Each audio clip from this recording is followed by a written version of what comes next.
The anime begins by introducing us to the protagonist, Natsu.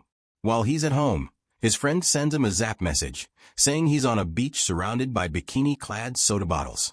Meanwhile, Nat's father forces him to work in their family-owned sweet shop. Life seems pretty miserable for Natsu, but, as they say, bad times don't last forever.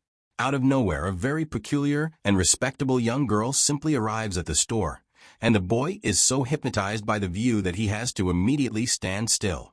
Statue of Square. And in the summary of ideas, this girl is nothing less than a psychopath for sweets. Getting straight to the point, the girl demands that Nadu create candy combinations that satisfy her wild cravings. When Natsu mixes a bizarre candy combo of pizza and popcorn flavors, the psychopath is about to fall back from so many suspicious reactions that she has. Things take an even stranger turn when Natsu's father arrives to shock everyone's. Hataru challenges the guy too. Since this old man wants his son to stop being a virgin, casually tells Natsu that he should feel free to make a move on the girl if he wants to. This leads to yet another over-the-top reaction from her. The girl suddenly declares that she's madly in love with Natsu. But it's not him she loves, it's the candy. After that, she reveals that she came to the store because her father wants the old man to work in their factory, where the guy would simply earn more money than the owner of NASA. But the old man simply refuses, since he would only go if Natsu took care of his candy store. Since Natsu doesn't want to take over, he can't leave there. In an unexpected twist, the girl, determined to change Nat's mind, declares that she's moving his village until he agrees. After that, Nadu was exchanging ideas with his friends at the cafe. He suddenly left because it's Natsu's friend. Saya is already pissed off with jealousy when she finds out he was hanging out with another girl out of spite. She served him the worst coffee she could possibly make. Later, while riding her bike, Saya noticed someone covered in mud, an absolute mess of a sight. And yes, it was none other than the candy-obsessed psychopath. Without knowing who she really was, the friend took pity on her and brought her home to clean up, take a shower. However, while Hataru was washing his oranges, Saa's brother simply opens the door and saw the psychopath there. Completely unaware of the situation at this point in the anime, you'd expect the girl to freak out, scream, or even get into a fight. But no, she did something completely unexpected. She enthusiastically hugged the crazy guy with the pillows on display and said, "She's happy to meet you." A few days later, the psychopath showed up at Natsu's store again, which of course meant more chaos. She discovered a new candy in the shop and, being as clueless as ever, she not only ate it but also managed to smear it all over her front.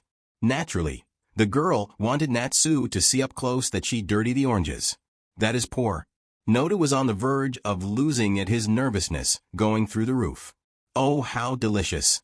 She wanted to show him a different way of eating without dirtying the balloons, and, as you can see, it worked completely. The madness didn't stop there. While making a suspicious face, Hataru casually asked Nodu if he was ready to become an adult for real. But while the kid was thinking about the good thing, the girl wanted him to try an imitation beer, but the moment she drank it, the chaos escalated.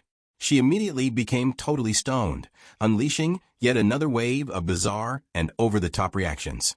The next day, Hataru showed up at the store, acting like a dog, and simply ruins the air conditioning, all because she thought it was the perfect time to make ramen noodles. To make matters worse, the girl decided to turn on an oven in the already overheated store, claiming it was essential for her ramen experience. Naturally, she ate the ramen in the most suspicious and suggestive way possible, leaving Notu on the verge of passing out from embarrassment yet again. Since the air conditioning was out, they decided to escape the heat by going to the pool. Natu and his friends were already imagining the views they might have at the pool, but when they got there, the only person waiting for them was Nat's father. He had started giving swimming lessons on the side to earn extra money. Later, when Hataru arrived at the pool, Nodu and his friend were disappointed that she wasn't wearing anything particularly revealing. However, it soon became clear that this was all part of a sneaky plan by Teru and Natsu's father to convince Nodu to take over the candy store.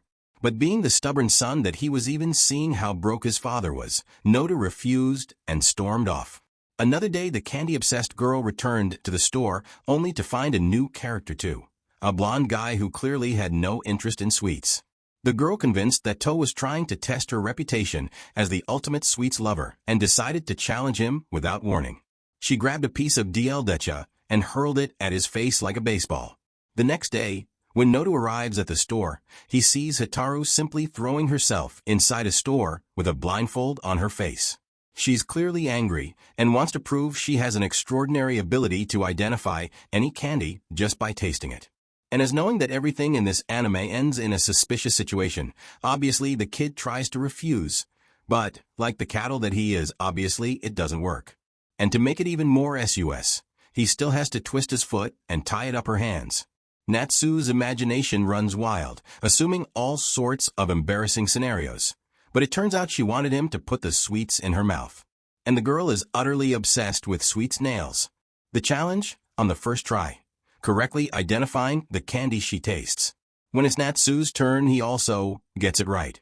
The competition heats up as they face a tiebreaker, but then Nada does something completely over the top. He picks up an absurdly large candy that looks like a broom handle and forces Hikaru to try it.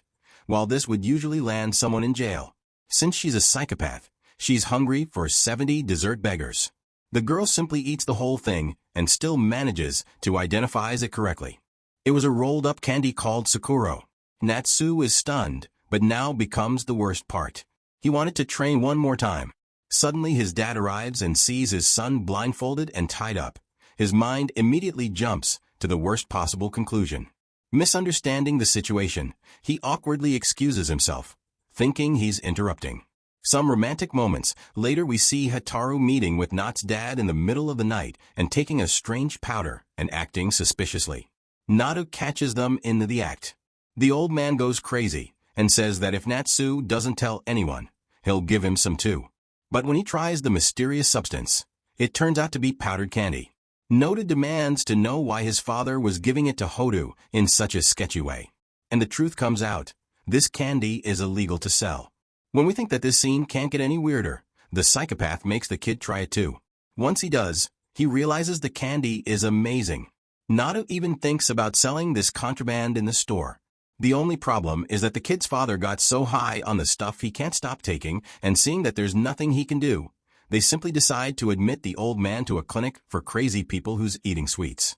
For a long time later, we see that Nodu is much poorer than the owner of the store.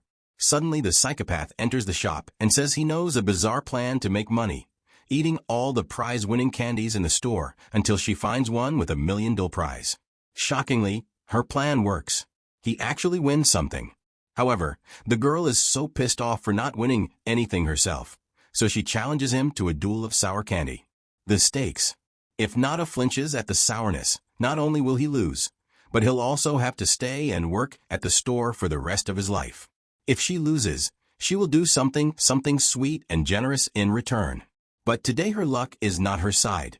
The girl pulls out an incredibly sour candy that immediately makes her face scrunch up in defeat. But instead of keeping her promise, she bolts out of the store in tears, terrified of being humiliated. The next day we're shown a flashback of Nodu promising Saya that they would get married someday. However, for some reason, he seems to have completely forgotten this promise. Some days later, the famous fur festival approaches, and when Natsu's dad sets up a stall for the event, a local bully shows up, threatening to destroy anyone who dares to sell more than her. After that, the festival begins. Hikaru soon appears with a different outfit, and just seeing the girl like that, Nada finally realizes his feelings for her. But being poor means no breaks for him. While everyone else is enjoying the festivities, he's stuck helping his father at the stall. But seeing Saya pass by, his father decides to be kind and lets Nada take a break. The two spend time together having fun as a couple for the first time. The next day, Saya goes to the store and waits for Natsu. Suddenly the psychopath arrives seeing her. Saya finds her in terrible shape. She's been eating so much candy that hers made himself physically sick. Despite her warnings, she keeps munching away like it's no big deal. Saya, exasperated, tells her he's bound to meet the devil himself if he keeps this up. Frustrated, she grabs a candy herself, only to find out it's one of those exploding ones. The sudden burst catches her off guard and cries more upset than someone who just lost their last penny. When Nodu arrived at the store, Hikaru didn't seem as excited as usual, concerned. Noda asked her what was wrong. Without hesitation, the girl got straight to the point and asked, "Do you like pillows?" Caught off guard, the protagonist hesitated. Not wanting to come across as overly eager or like some sort of traveling critic, he decided to play it cool and replied, "Nah, I'm not really into that." Hataru bolted, shaking her head in disappointment and mumbling something about how it was a shame because she had something interesting to show him, realizing he might have just blown his chance at something good. Natsu panicked. He shouted at the top of his lungs, louder than a street vendor with a megaphone, "I love oranges more than anything in the world." That's when she finally stopped and smirked. She pulled out an ice cream shape. Well, let's just say you can probably imagine what it looked like. But just as she was about to eat it, the thing exploded out of nowhere, leaving her completely covered in ice cream in a compromising way. But that's the end of today's video. If you want the continuation, leave it in the comments, like the video. Subscribe to the channel with the bell activated so you don't miss the next anime stories. Leave a like. It will help the channel a lot. I really appreciate it, guys. That's it. We'll see you on my next video. Bye.